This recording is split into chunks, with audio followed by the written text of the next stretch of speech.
says notice. Well, hello, I'm Jerry McKee, and welcome to Prime Time. We have a special Prime Time tonight because we want to talk to you about some great things that's going on through C4 Ministries. And we're outside, and you see us in our rockers, and you see us rocking. That's because C4 Ministries rock, so we had to get them in the rockers. And let me switch you over to Brad. Brad, how you doing? I'm doing great. I tell you what, you and Bill is probably the hardest two working in the ministry that I know of. Well, I've said that about myself. I really wouldn't say that about Bill. No, I'm just yeah. kidding. Yeah, especially tonight, right? Well, yeah, his voice is gone, and so there was a little bit of a miscommunication in which we get so busy there. Yeah. It's probably my bad. But so that's why we're a couple of minutes. I was really worried about him. I thought he's always on time. I mean, he's 5 minutes early to the time even you say you're gonna get there early. So, but I'm glad he's okay. Yes, so. Me too. Well, you know, when I say hard working, you and him both has a pastor's church full time. Mm-hmm. Then you got C4 Ministries that is a 24/7 job. That's correct. It doesn't. It's not like you get off or you tried to get off sometimes. And, that's right. And things, but that need is there so badly, mm-hmm. And more so now because I was looking at some of the statistics earlier, but we'll get into that a little bit more. Yeah. Of how. Union's grown, but also it grows in homeless and people in need, and the economy the way it is, and it does. There's a lot of stuff there, and a lot of burden put on you, and all. Now, you when you're young, how did you get into the ministry? I mean, was it like from day one that your dad says, "Okay, you're going to be a preacher"? Right. Well, it's kind of an unusual story. So I was born in Columbia, South Carolina. My mama went through Baptist nursing school there at the Baptist Hospital. That's how they used to do it back in the day. And so that's where I was born, at Baptist Hospital right down in downtown Columbia. And when I was about 8 months old, because of a situation, we had to come here and to Union, where she's from, and we moved in with my grandparents. And so a lot of times look at my papa, who was John Bradburn. A lot of people know him. Mm-hmm. That's kind of who raised me from the beginning, and so that's how I came to Union when I was 8 months old. And so my mama was a public health nurse for the health department. It's now DHEC or whatever it's called, for over 30 years. And so I grew up in an environment where we helped people. I had to, because of my situation, I had to ride with my mom a lot of times because my grandparents hadn't got off from the meal yet. And Your mom kind of seen the worst conditions. And so I would go in situations with her as a little boy. She'd have her black nursing bag, and I would just sit there and watch her care for people. And my grandfather was, my papa was just a person that just went above and beyond to love and care people. And so I witnessed that a lot as a child, and so Mr. Jerry, I didn't hear a voice. The skies didn't part. The angel didn't visit me. But this is one thing for sure, and people that know me, still to this day, I can't fix anything. I can't build anything. If my car don't start, and it's out of gas or whatever, I can't drive in a nail straight. I've been blessed. I married Stephanie that can do all those things. But for me, one thing I could do at a very young age, because I think about people like we were talking about a mechanic earlier. Right. I mean, you can just crank up your car, or they can tell you what's it. You say what they'll say, what's it doing, and you'll say, what's doing this? Oh, it's this. So they just have been gifted with the ability to do that. So at a very young age, I could open up a Bible and read it, and I could see sermons, and I could picture myself preaching it. And I always, just cared about people. I just did. I saw that in my home. Did your grandpa and grandmother, did they take you to church? Oh yeah, my mama. I've been in church since the moment I was conceived in my mama's womb. They were that kind of people. Right. And so we went to Tabernacle Baptist Church. My grandparents lived on South Boy Street, and so we'd just go up there right to Tabernacle And every Sunday morning, Sunday night, Wednesday night, the church doors are open. We were there. Right. And so I grew up, you know, in church, and the importance of that was stressed. And so you asked me earlier, was it something my parents or anybody? One of the things I was blessed about is my parents, you know, taught me to do the best I could. I mean, if I could make an A in math, that's what I was expected. Right. My mama didn't expect that in English or grammar or spelling. You know, I was usually a D or C person there, but that was the best I could do. But one of the things my parents never did, nor my grandparents, they never said, you ought to be a preacher or you ought to be this. And I grew up in a blessed situation where the Lord has designed you to do something. And my papa used to say this all the time. I don't care if you collect garbage. Are you the President of the United States? We need them both. Right. Do your best and live in your means and serve the Lord and do good to people. Well, I think God, no matter what you do, you don't have to be a preacher or like about everything you do is God has got a purpose for you doing that. That's correct. And you do it the best. That's correct. Like you're doing it for Him. That's exactly right. My son is a welder, and he welds for the glory of God. Yeah. You know, you were talking about earlier, my daughter's going to be a nurse, and she's already been in the health field as a phlebotomist, and she does it for the glory of God. She's good at it. That's what God designed her to do. I know your mother, I mean, would be proud. I mean, we were very proud of her. Being a nurse, and Stephanie's mother was a nurse, so it skipped me and Stephanie, now it landed on Rebecca. Yeah, I'm kind of like you with the cars and building and stuff. I can't do any of that either. And myself, God uses you in different ways. I know that when I first was baptized, that God told me, He didn't tell me, I was just little, I didn't know what I was going up there for. Yeah. Some of my friends edged me, said, you need to go up there, go up there. I said, okay, why? I said, hey, you need to go up there and give you something. I went up there not knowing, but the preacher there was bringing us all up to baptize and ask each one, you know, what do you want to be when you grow up? Well, I want to be a policeman, bad. Wow. And I got there, and he says, Jerry, what do you want to be when you grow up? I says, a preacher. Poof. Yeah. I got up, I was mad. I got you. I was upset. I wanted to do it over, and he wouldn't let me. But we know God just uses us in different ways. He does. Like that, and that's good. And I'm glad He's using you and Bill in that ministry, and C4's growing. Yes, it is. From the beginning when you started. It has, the Lord has blessed it tremendously. Right. And, you know, and I know that you've pastored a couple churches, Philippi, I used to be there and stuff. And 20 years, Yeah, and I was thinking after 20 years, I heard you was leaving. I said, gosh, where's he going to go? And I don't think you knew at that time, did you? I didn't know. I knew that the Lord was just wanting me to do something. It was a great situation out there. 20 years of ministry. Mm-hmm. I love them. I think they love me. I know. Oh, yeah. I know they did. Yeah. And it was just something that the Lord just kept pushing me to, this is it. I mean, I was like, man, this is a great situation. What are you doing here, Lord? And you know yourself as a pastor, if God wants you to move, it's His kingdom. That's right. And if He wants to move you somewhere, if you don't move, He'll get your attention. And so it just became a point where I knew I needed to step out in faith. I didn't know what I was going to do. So that's the whole story of C4. I resigned at Philippi, knowing God wanted me to do something else. I call one of my best friends that has a business. I say, I may have to get a job from you until the Lord makes it clear. And he says, hey, whatever you need, if you're stepping out in faith, well, I'll help you any way I can. And that was on a Tuesday. And then on Friday, 6 o'clock in the morning, I woke up and I took my phone. It was a different one, but it was the same kind. I took my phone and I literally started typing C4. And I wrote down the 4 C's: Christ-centered, crisis care, counseling. And Bill is the kind of guy, hey, he's going to sleep at 7 or 8 o'clock, and I don't try to disturb him like that. And so, but I text him at 6:21, and I said, this is what we're going to do.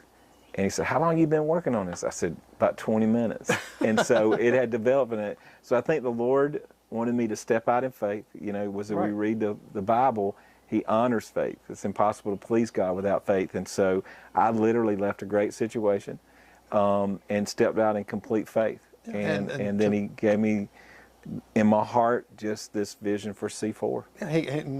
In 20 minutes. 20 minutes. And it's developed, and I still have the original note. I do Apple phone, so I had the original note from that when I sent it to him. Yeah. And so we've developed that. You're right. The Lord has blessed it. We now have a fully operational C4 Easily.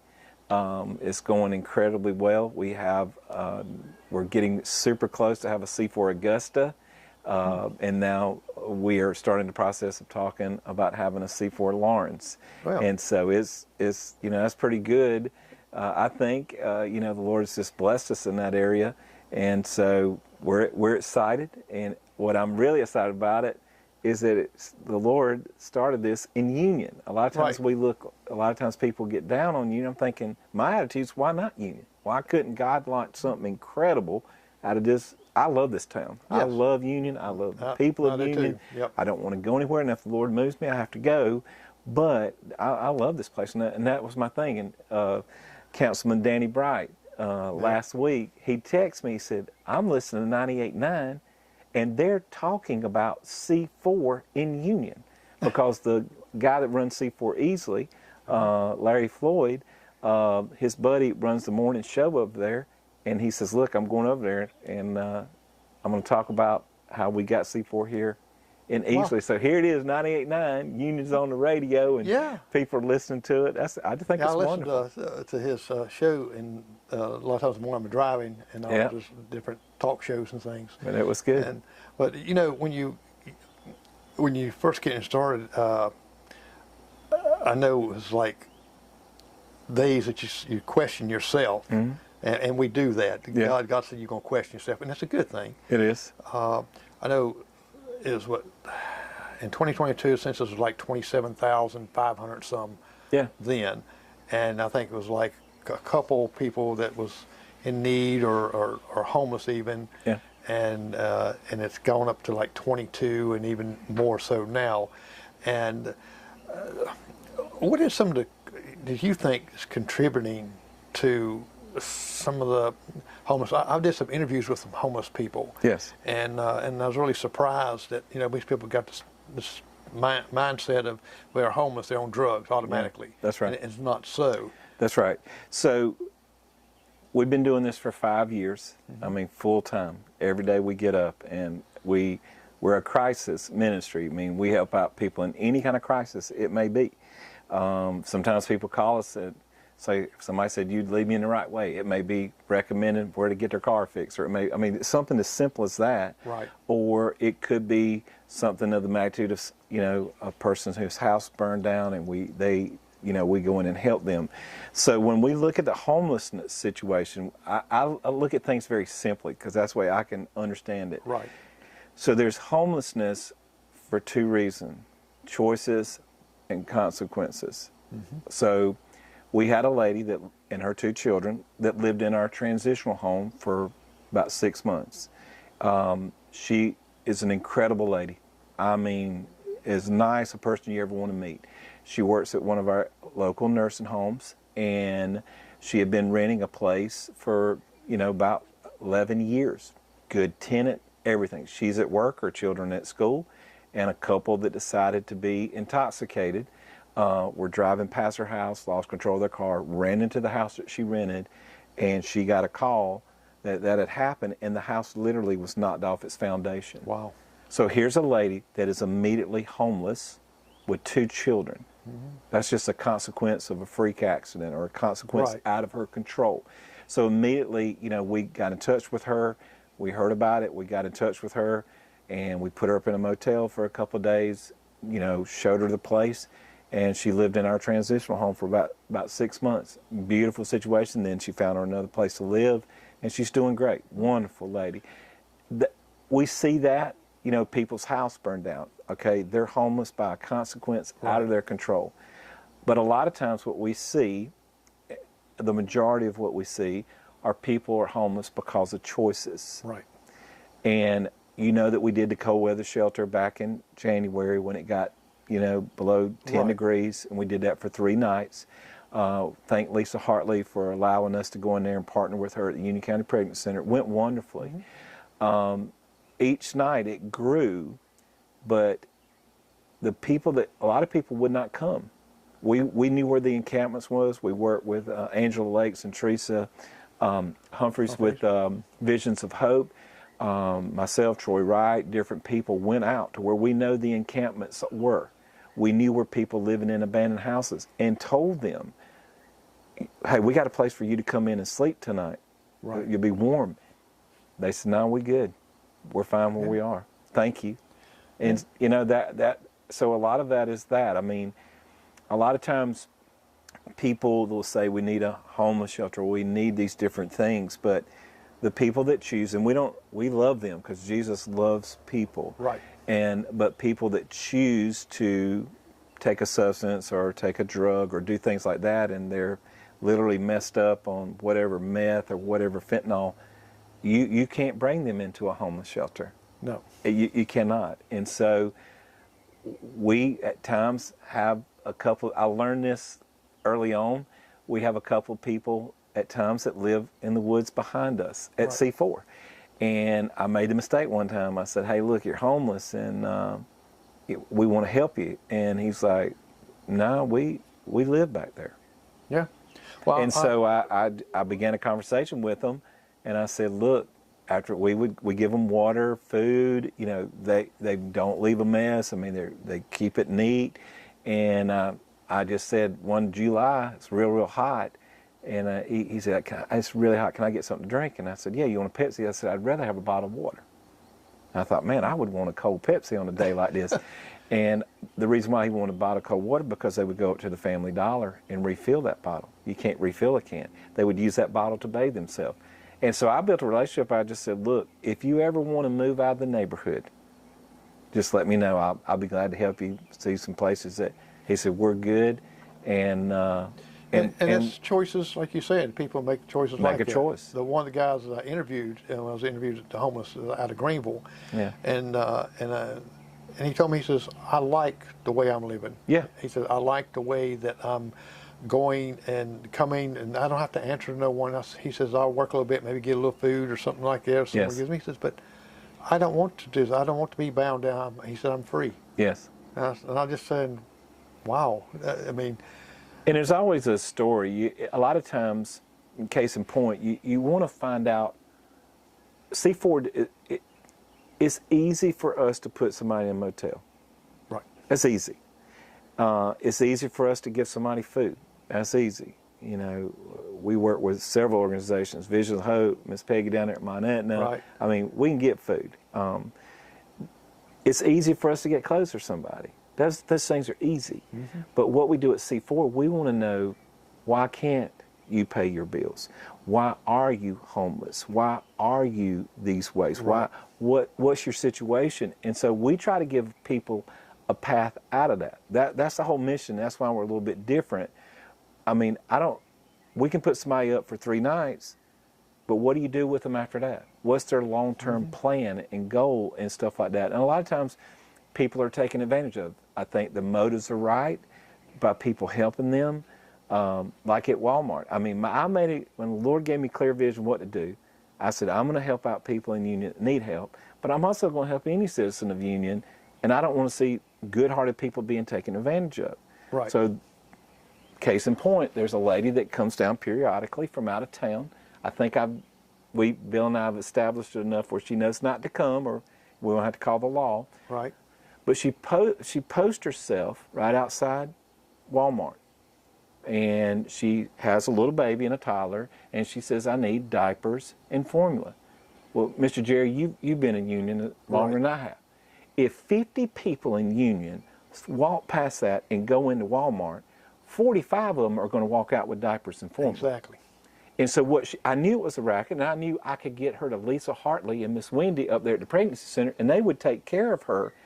And so, but what they were doing was, as the people would come out, they had another van staged somewhere. They would take the diapers and the formula, put it in there, and then after they got a van full, then they would leave, go to Spartanburg, Chester, Gaffney, wherever, and turn that stuff back in and get money.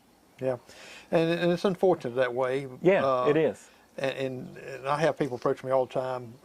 You know, we see them at service stations. We see them, you know, wanting money for this and this different Yes. things, and we know what most of the time what they're wanting money for a lot of Sure. times. But if I have a little, I do give them very little, not enough to go get them drugs or nothing like that. But it's and I feel if I'm not getting scammed, they are, because God knows what my heart is at. Yeah. And Well, that's what I tell people that all the time after they found they've been taken advantage of. I said, well, the Lord knows your heart. exactly. The Lord knows, and the Lord is the ultimate one that's going to change them or save them. But we can use a little common sense, and I hate to see people being taken advantage of. Right. You know, whether they're homeless and being taken advantage of, or they're on drugs and they're being taken advantage of, or they're in a bad situation. But I also hate people that work hard, and especially the way times are now, I want to make sure that the people that legitimately need help are getting that. And so, Are you seeing more people that's needing help now that the economy that 100%, really 100%, went in the opposite 100%. direction? With power, gas, and groceries, we see hardworking people that is just finding, you know, it's hard to make ends meet. So one of the things that we do, and I think, you know, we've learned this, is we have a food bank list. And so if somebody comes in and they need assistance with a bill or something like that, and because I know they got 3 or 4 kids, or they're elderly, and I'm thinking they're going to Walmart, KJ, Save a Lot, wherever, and they're spending a ton of money just for groceries. I mean, Right. That's just the way it is. And so I will give them a food bank list, and I'll say, I'm giving you money. And they'll look at the list and look back at me. I say, you understand that if you read that list and do what it says, you can hit a major food bank every week of the month in Union County. They're going to give you canned goods. They may give you milk. They may give you juice. They may give you fruit, vegetables. You can hit that. Guess what that is? That's you not having to go to Walmart. Now you're going to have money. One of the greatest, I tell this every time I get a chance. And Bill, I have learned so much from Bill about, you know, dealing with certain situations. Right. He just has he has a gift from God of seeing through things. And so this couple came in, and they were about to be evicted. And so this has been years ago, but this is where I really learned. And he was talking to him, being real nice and all that. And he said, look, I got up this morning, and I ate a gravy biscuits from Bojangles and drank a Pepsi Cola. He said, when I'm finished with you, I'm going to McDonald's and get 2 double cheeseburgers and a Pepsi. Ain't no telling what I'm going to eat tonight. So my eating habits are not healthy. I smell smoke on y'all. Do y'all? He said, I'm not judging you. I overeat. If you smoke, that's fine. But I smell smoke on you. And do you smoke? And the lady said, well, yes, we do. He said, me and my husband. And he said, well, how much do you smoke? She said, we smoke a pack a day between both of us, so 2 packs a day. He said, how much does that pack cost? And she said, well, they're X number. So he's sitting there doing the math and doing like this. And I'm sitting beside him going, where's Bill going with this? So all of a sudden he finished, he said, ma'am, you don't have a rent problem. You have a smoking problem. You are smoking more in a month than what your rents cost. And he said, people entrust us to do the right thing with the money that they give us. Mm-hmm. And it'd be hard for us to pay your rent when it's going up in smoke. Right. This lady burst out crying. I thought, she's going to get upset. She looked at Bill around and she said, you know, in all my life, nobody's taken the time to show me that. Wow. And she said, what do we need to do? He said, you got any family or friends? And she said, I got some family in Greenwood. He said, let me call them. So he calls them. They said, yeah, they can come down here. She goes down to Greenwood. She calls us back. We were keeping up with it, but then it was a little period of time we didn't hear from her. She calls us several months later. She said, Mr. Bill, I need to tell you something. She said, me and my husband now, we got our own place. All of our bills are paid up. We both are working. We're going to church, and guess what? We don't smoke no more. Well, people don't realize how much. Well, the point of it is, that's the difference. Right. Is it easy just, okay, you rent $600, let me pay it, God bless you? No. Bill and the whole team at C4, we sit down and try to figure out, you know what I'm saying? Right. Like, if you're not going to help yourself, it's hard for us to help you. You got to take some steps. And we don't ask for people to take giant steps. Just take some baby steps. And you're not really being nosy prying into their business, but you're trying to help them to manage, because you have a lot of here's the people. thing I think about it, because I do hear that from time to time. If I go to the bank to borrow money, and let's say I had to borrow $100,000 to get a house, they're not going to write me a check.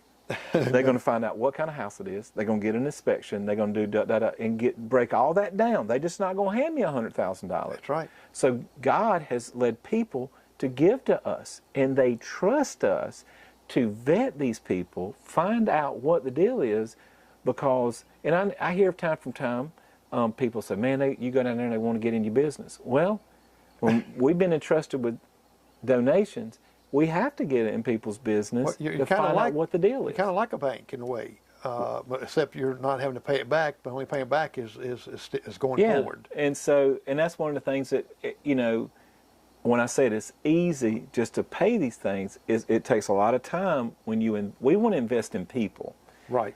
And we want to see people make better choices. And God has done a lot of great things in showing us. I mean, I am the byproduct of somebody not just putting up my stuff, but getting in my business and saying, this is not the way to live. This is what the Lord intended to do. Bill, the same way. That's our story. You know, that we had people that were willing to take time with us and say, this is not God's plan. You know, you keep doing this and getting by, doing this and getting by. No, that end is not good. But we want to help you get on a path. And so we just took what we learned, and did a ministry with it, and that's what we do. Are you finding I'm just using Union, the mental health of people deteriorating, or I know that the government has closed a lot of the facilities, and they can't get meds, they can't, and they just. I think that's the issue why it's so more predominant seen, is because there's so little attention and care for it. Right. You know, keep talking. We can get up in the morning, like today. We had a person come in today that was needing help with addiction.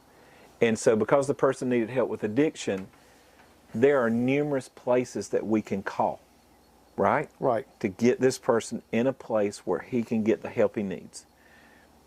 I mean, there's numerous.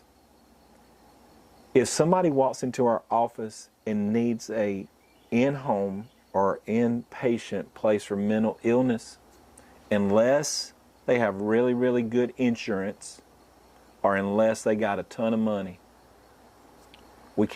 there's no place. Right. And that's sad.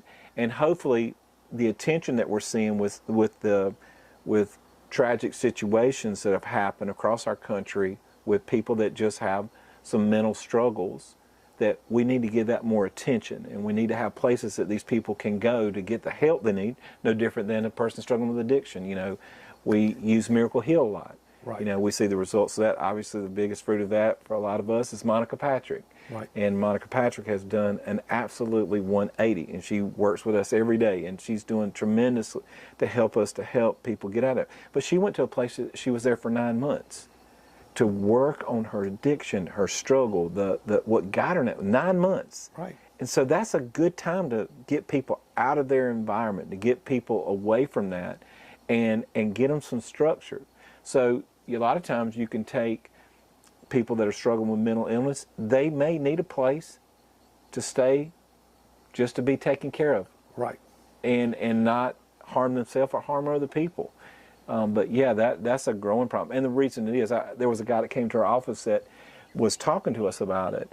And I said, I remember as a child, the state paper that came out on a Sunday morning, and it was a caricature of an orderly urinating on a patient at Bull Street. And before long, it closed. Yeah. So just because you got some bad apples trying to help people that need help, let's don't wipe away the system. Let's find people that have a heart for it, that want to help those people that struggle with mental illness. I want to talk a little bit about your counseling. Well, first, you're talking with the homeless people and being out there, and my thinking is here is, you know, they got these and I kind of mentioned a little bit to the county and stuff like that, that we have those porta potties, is to maybe set a couple stationed out where they're not going behind buildings and not Sure. going and stuff like that, but they have Sure. a place of, and to me, that brings a little bit more decency to them than going out in the woods or behind a vacant Sure. house or anything Sure. like that, and also it helps us too not seeing it, and the cost would be very minimal to do that. And I say this with humility and respect in regards to that, but you know, one of the things that didn't baffle us, but it's going to be 9 degrees. You're in an abandoned house. Yeah. We have a place that you're going to get a bath, shower, be fed an incredible meal. You're going to be in very heated, you're going to have a cot with blankets, you're going to be literally served for the next 3 nights. Well, this was the first And time. they don't want to go. So I think you might could do that, and they may not even use them. Right. You know, I think what happens with that situation, this is the way that they live. Yeah. And what we try to do is continually love on them, continually just show them. We have a guy that when it gets cold, we have a guy that comes by almost every single morning to get a cup of coffee and a pack of crackers. And we know what he wants, and we'll say, hey, 2 creamers and 3 Splendas. Perfect. Crackers are a kind bar. I'll take crackers this morning. Well, here's a guy that's homeless, that doesn't have a home, lives on the streets, living in abandoned houses. But for a few minutes in the morning, That's his world. he has 4 people, whoever sees him first, that's going to have him sit in a comfortable chair in a nice office and make him a cup of coffee. We love to give people kind bars. Right. Because it's got K-I-N-D in it. So they, Yep. maybe that'll spur that these people are being kind. So we're trying to just build a relationship with them. So if they ever say, I'm tired of this, I know I can go to that corner right there. Now the shelter, I've been here going on 30 years, and this is the first time I've seen it happen. You I know talking about just the, all... the shelter itself, you know, where Yeah, I don't know how, if it's ever happened. So here's where it was. You have to do this thing. You just can't, well, just like I was telling you about the person sitting there on Walmart with the sign. Let's just stop by and stop back. And Bill's been great in teaching me to stop back, assess the situation, and ask, what's going on here? Let's just don't, because when you see that, our hearts wants to run. Oh my gosh, let me go in there and get all this formula, all these diapers. Let me get you something else. Let me do. No, that may not know what you need to do. Right. So, I'll say this humbly. We've been worried about homeless people for 5 years. Well, all of a sudden, there's a bunch of people getting a panic when it's going to be 9 degrees. I saw the same thing in Washington, D.C. when I was stationed up there. Yep. They didn't care about homeless people in Washington, D.C. until it was going to be 8 degrees. And the last thing they wanted on the news in the morning was to have a bunch of frozen people right outside the economic superpower of the world, Capitol, White House, and all that. So I get that. So what we did was, let me tell you how that whole cold weather shelter went.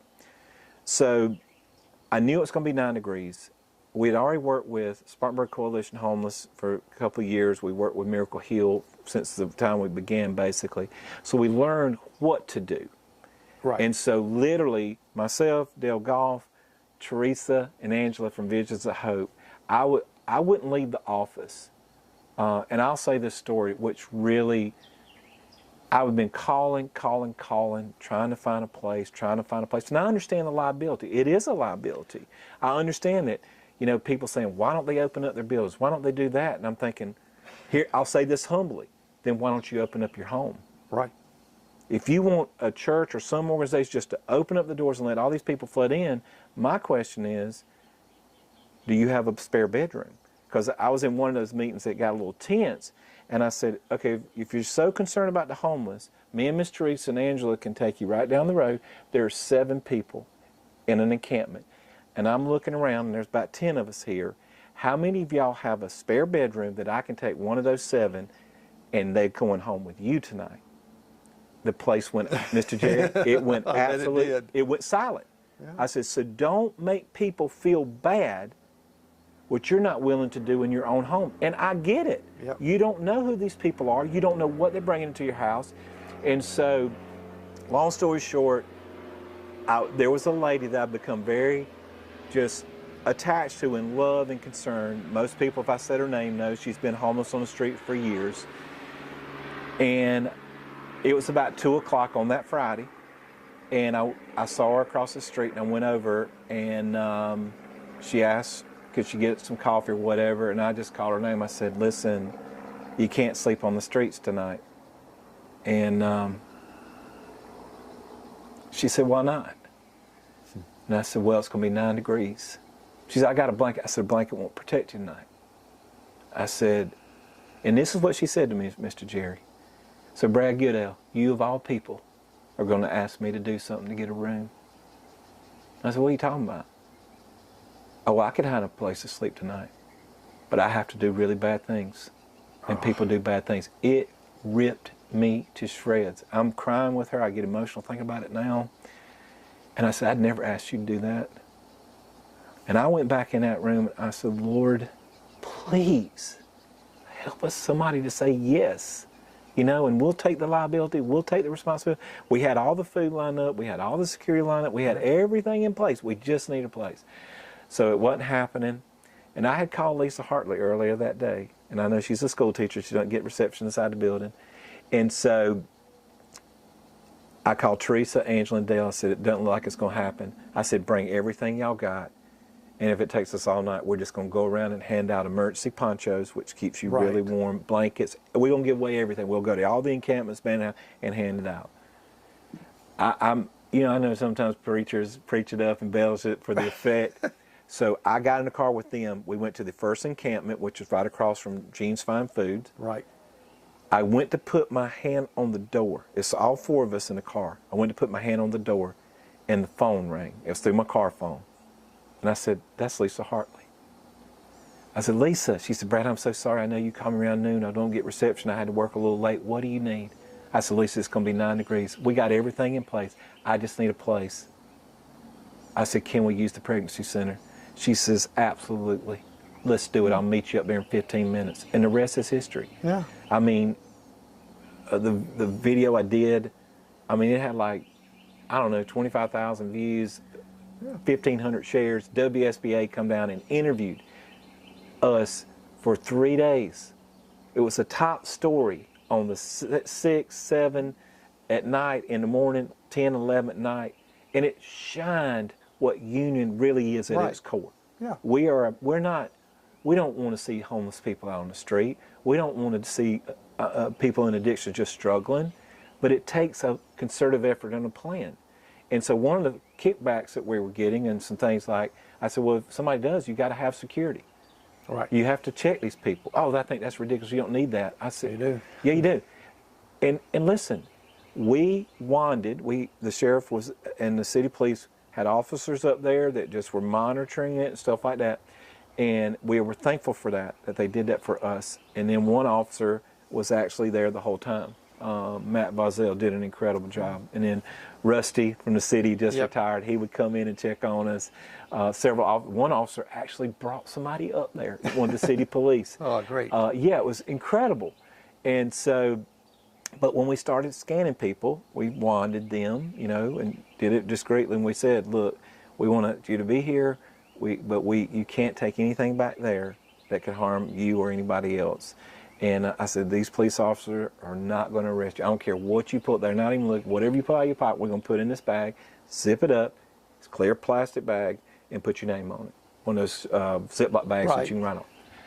Jerry, the first person we wanted, ice pick that long.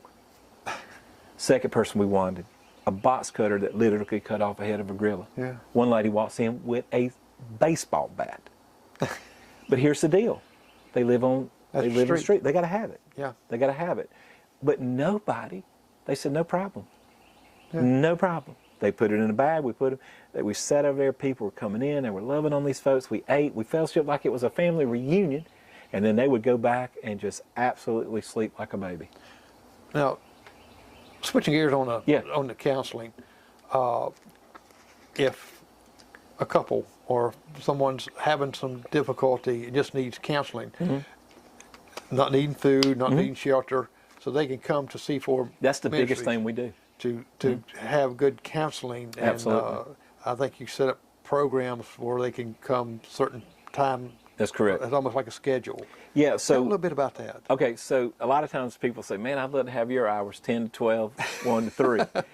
But that's just when our doors open to anybody can just walk in. Right. Prior to that in the morning and prior to that after 3 o'clock in the evening, we are counseling people. But we want people to be able to come in, especially with people we know that's got some really bad issues or some things that they want just not everybody to know.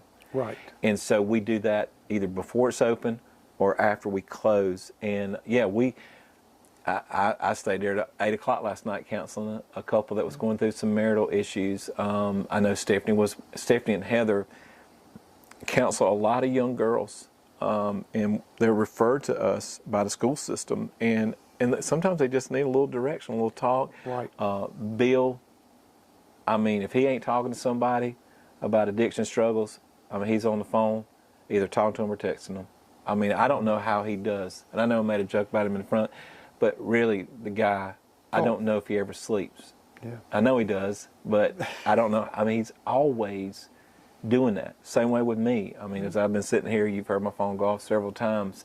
But yeah, we just counsel people. And one of the things is, and I say this humbly too, literally at the root of counseling, it's just giving people advice. Mm-hmm. And a lot of times, that's good when you have gone through life, like myself, and made some really poor choices.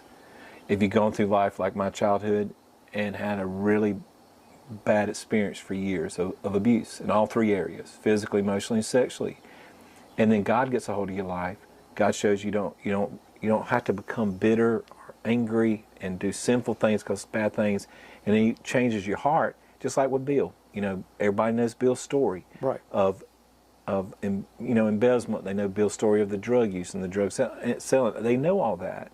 But here's the thing with Bill. He can get. We've been given the opportunity now by the county. It's on the intake list when a person's arrested. If they want to talk to they're struggling with any kind of crisis, addiction, whatever, they can check, yes, I'd like to talk to somebody, and that's us, C4. Right.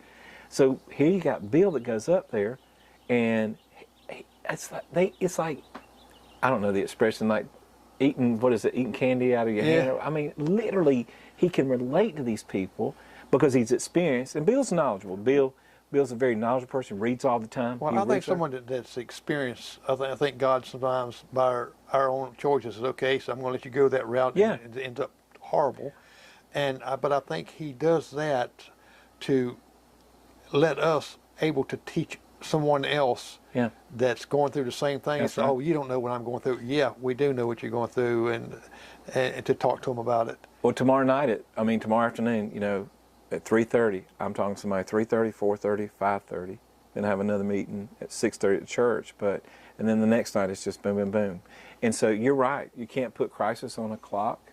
Yeah. A lot of times, though the door may say we're closed, our phones are not. And we love the partnership we have with the city and the county law enforcement. Right. They know if they can come up on a scene of somebody's homeless, somebody's into domestic violence, they have a situation they need to take care of. But if they can call us, which they do, then we can handle that. We just started a partnership with EMS and just went to the meeting. I think they even got us vests when there's a fatality, and it's taken a long time to process the scene and whatever. Well, social media gets all out, and then family get there. And so what we will do, we'll come up on the scene. We will address any family member, friends that are just tore up about the situation. We'll take them to a central location and work with them, whatever they need, be a liaison. Because those guys are out there trying to do their job, secure the scene. And that worked beautifully. Tragically, the day the course teacher going to Sims was tragically killed, Mr. Haney called me. And he said, I need you. So I got with him. We went down to Sims. We talked to a few people that were shooken up teacher-wise. And I said, we need to, the family's going to be contacted. And I said, they got the road blocked up here. So I contacted EMS. They were, yes, they can meet here. So for several hours, we were in there with the family, the wife, the children, the parents, all these other people. And we were able just talk to them, be a liaison, you know, and that's the beauty of it. So, yeah, the counseling part is the least part people hear about, and rightfully so. One of the reasons I think that a lot of people come to us, one, we just give them practical, godly advice. Right. We don't try to shove anything down them. We say, this is the way the Lord wants you to live, and we're going to love you whether you do it or not. But over 5 years of doing this, you know, confidentiality is key. Right, that's what I was going to bring up. So we can't say, hey, and this is hypothetical. This is hypothetical. I can't say, hey, just want to let you know, Jerry McKee come up here and ask for counseling, and I've been counseling for the last 6 weeks because of this da-da-da-da-da. Yeah. Thank you for supporting us. No, we can't do that. Give me more money and I'll tell you the rest of the story. Yeah. So we can't do that. And the few pictures that we can put out there is based on people saying, yeah, you can. And it's in a story where we know, okay, we can put this out here and it's not going to bring any kind of harm or make the situation worse. Right. But I would say maybe higher than this, but I'll just put a figure out there. 95% of the stuff we do, 95% of it, we could never tell a soul. Right. And I think that's why people come to us, because they know if I go talk to them, it goes no further. Right. It's not going to be on Facebook and all that stuff like that. People wouldn't come to us like they do if they thought. They sure wouldn't, because it took you a good while to build that trust up for that. It did. And one little slip would violate it and just tear it down. I mean, one, we're men of God. Right. Stephanie and Heather are women of God, and we're not going to break that because that would look bad on the Lord. But also, we're bound by laws that we have to keep confidentiality unless it meets the criteria of mandated reporting. If somebody comes in and says, I'm beating my wife, well, I can't sit on that. Right. I wouldn't sit on it.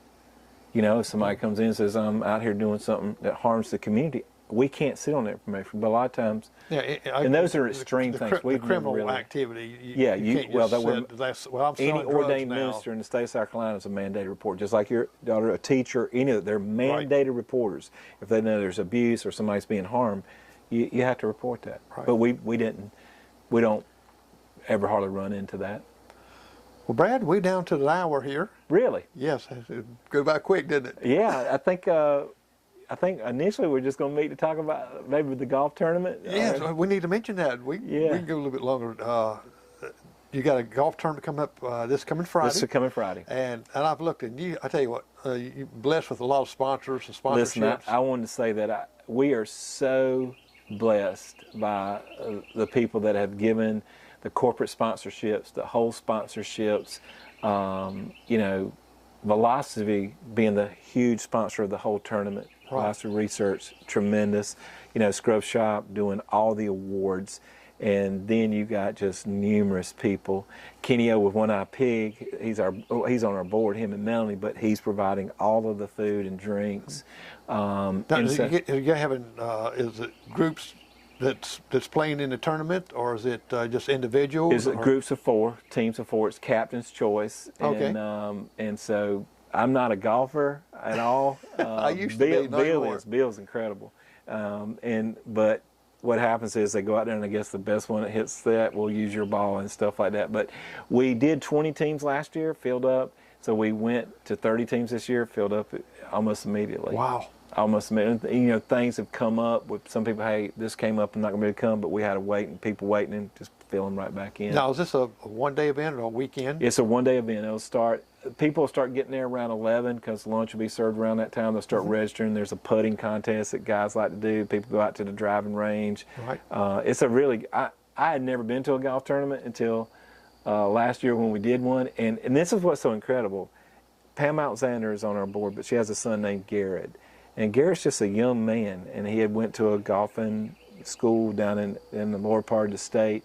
And he called me one day. He said, he always calls me Preacher Brad. He said, Preacher Brad, I got an idea. And you're talking about a young man here. I mean, you know, 20s. I mean, just really young. He said, I got an idea. I think we could do a golf tournament, and we could probably raise some money to do what y'all do and help people. I said, Garrett, I don't play golf, and I definitely don't know. He said, no, Preacher Brad, I'll take care of it. And it has been absolutely phenomenal. Great. And now Bill's an avid golfer. He obviously brought great wisdom to the table. But that's Well, about it. The rest of us were, and then you got this young man that God just used in an incredible he way. brings people in, And I was in the blown light of it. away. He said, don't worry about it. He called me last night. He said, I'm so excited. It's going to be great. It's going to be wonderful. And here's what he's saying. Let me tell you what we're going to do next year. I'm thinking, Oh, wow. He's already thinking next year. We're blessed. Is it too late for anyone to, You know, people rest can, your- I had a person right before I came up here said, I know I'm late in the game. I see a whole sponsorship's this. And I said, we can't get the sign made in time, Right. you know, because the turnaround time of it. I said, but we can give you a shout out on Facebook. And so, yeah, they said, they would the do it. ones that want to participate into playing, it's too late? It's full. It's full. It's Okay. definitely full. That's what I thought. It's Well, definitely- if people want to donate or contact you more, they can contact you on Facebook. Yeah. You know, you've got a website, which is C4 Ministries, it's really up- Inc.com. Yeah. yeah, it's been very. Matter of fact, I've been on it several times. Yeah. And somebody locally did that here. Amy Coleman Yeah. with Sparrows and Crosses. She has been such a blessing to C4, and she did both our websites, and it's very, very nice. But yeah, people can send me a friend request on Facebook, private message me. Come by. I would love for people to come by the office and see Right. it. I would love for them to do it. And Yeah, when people and walk that way in, you can tell them the the theme. whole story, the tree. theme. Yeah, everybody needs a tree. Yeah. And But it's and tell people where that's at. 109 address. South Church Street. It is between Family Dollar, Grace Methodist, and a railroad track. You go to the rail track where it now is repaired. Yes, it's good to go now. So Family Dollar on Main Street, railroad track, C4, Grace Methodist. I know that when I was coming through there, he was working. Yeah, someone something must have happened. But yeah, hit it or something. Yeah, it like did. that. Well, Brad, I really appreciate you coming. Yeah, And thank you for having me. we're going to continue to pray for C4 Ministries because it's definitely been nothing like it in Union County before. Yeah, well, I will say this, Jerry, before we get off the air. We can't do this by the blessings of God and so many people in Union that have supported us and believed in us and really trusted us to do the right thing. And so I'm blessed. I'm just blessed beyond measure to be able to do this because it's not me, it's the Lord. That's right. And all of us doing it together because we can't do what we do without people believing in it and supporting us. That's right. Well, Brad, I really appreciate you coming on here, and we just have to. Bill, I hope you get better too. We'll keep you in our prayers. Yeah, We yeah. know you'd love them in here. Next week, we've got a special guest coming up next week also, and Tim Sweeland be coming next week. Good guy, He's gonna, yeah. He does a lot of philanthropists here in Union for the schools and He does. different areas here, and he's got the car wash and Quick Lube, which we use. So hear his story. He's got a great story like that, and find out where Dino was made up at back in his car lot days. So, well, I'm Jerry McKee. Thank you for watching Prime Time, and go by and see Brad and Bill and the rest of the staff there at C4 Ministries. And if you can, bring a little change with you and let them have it. God bless you and have a good night.